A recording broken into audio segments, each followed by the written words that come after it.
Hi everyone, कैसे हैं? बढ़िया। आशा करते हैं बढ़िया होंगे। तो सबसे पहले मैं आपको बताना चाहूँगा कि फाइनली 2 दिन से लूसेंट का सेशन चल रहा है। आज पार्ट थर्ड है, तीसरा दिन है। आपको बक्सर का युद्ध सारा खत्म कर दिए, पलासी का खत्म कर दिए, मराठा खत्म कर दिए। अब उसी से क्वेश्चन पूछा जा रहा है। आप डिस्क्रिप्शन में वीडियो को दे सकते हैं। तो सबसे पहले हमें बताइए कि जो ईरान का शासक था उसका नाम नादिर शाह था, लेकिन उसका ईरान में एक और नाम बोला जाता था। तो उसको क्या बोला जाता था ईरान का? ईरान का नेपोलियन बोला जाता था। नादिर शाह को। ईरान का नेपोलियन। जिस वक्त नादिर शाह 1739 में दिल्ली पर आक्रमण किया, उस समय मुगल बादशाह कौन था? शाह द्वितीय था कुछ। मोहम्मद शाह था। मोहम्मद शाह द्वितीय। मोहम्मद शाह का शासन काल अगर देखा जाए तो 19 से 48 तक है, और 1739 में नादिर शाह आक्रमण करता है, तो फिर मोहम्मद शाह रहेगा। ठीक है। पानीपत का जो तृतीय युद्ध होता है, कब और किसके बीच में होता है? 1761 में होता है। हाँ, मराठा और मतलब कि अफगान का। हाँ, अहमद शाह अब्दाली। अहमद शाह अब्दाली। पानीपत का जो तृतीय युद्ध होता है 1761 में मराठा विरुद्ध अहमद शाह अब्दाली में होता है, जिसमें मराठा की हार हो जाती है और अहमद शाह अब्दाली जीत जाता है। हारने के बाद मराठा दक्षिण की ओर चला जाता है, अहमद शाह अब्दाली अपना अफगान की ओर चला जाता है। नादिर शाह जो है लगभग भारत से कितने करोड़ रुपया लेकर अफगान जाता है? 10 करोड़। 70 करोड़। सॉरी, 70 करोड़। और जो नादिर शाह है वो शाहजहां का जो बना हुआ रहता है, वो क्या ले जाता है? मतलब वहां से जेवरात ले जाता है। तख्ते हौज जो मयूर सिंहासन में लगा रहता है, वो नादिर शाह लेते हुए जाता है। तो कहा जाता है कि मोहम्मद शाह जो मुगल बादशाह रहता है, वो अंतिम शासक रहता है जो तख्ते मयूर हाउस पे बैठता है। थोड़ा सा ध्यान देके याद करना।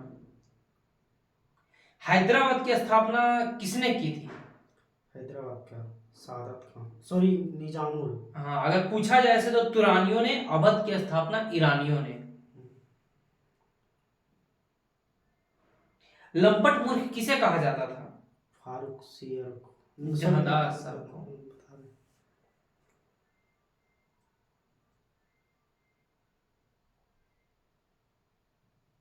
ठीक है। अहमद शाह अब्दाली का वास्तविक नाम क्या था? अहमद शाह अब्दाली का, हाँ, कुछ तो खान नाम था कुछ। अहमद खान। इसने भारत पर कितने बार आक्रमण किया था? 8 बार।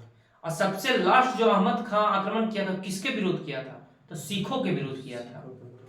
ठीक है। अब आपका घटना चक्र से क्वेश्चन पूछ रहे हैं, थोड़ा सा ध्यान देकर याद करना होगा भाई। अब थोड़ा सा सीरियस हो जाओ, क्योंकि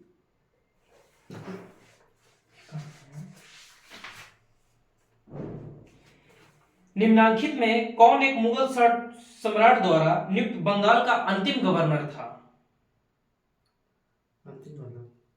मुर्शिद कुली खान। मुगल बादशाह द्वारा नियुक्त बंगाल का अंतिम सूबेदार था?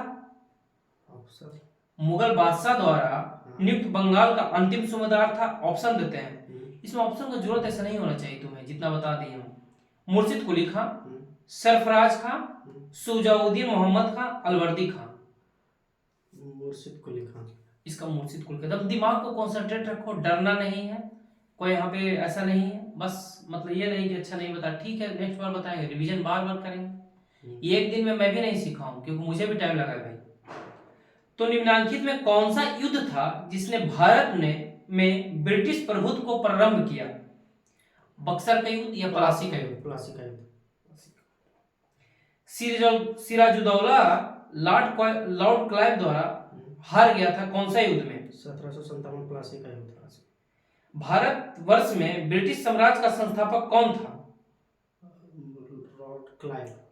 लॉर्ड रॉबर्ट क्लाइव इसका आंसर है। निम्नलिखित में से किसे स्वर्ग से उत्पन्न सेनानायक कहा गया है? स्वर्ग से उत्पन्न सेनानायक। निम्नलिखित में से किसे स्वर्ग से उत्पन्न सेनानायक कहा गया है? तो रॉबर्ट क्लाइव का। थोड़ा सा ध्यान देकर पढ़ना होगा, ठीक है, कोई बात नहीं। बंद कर दो।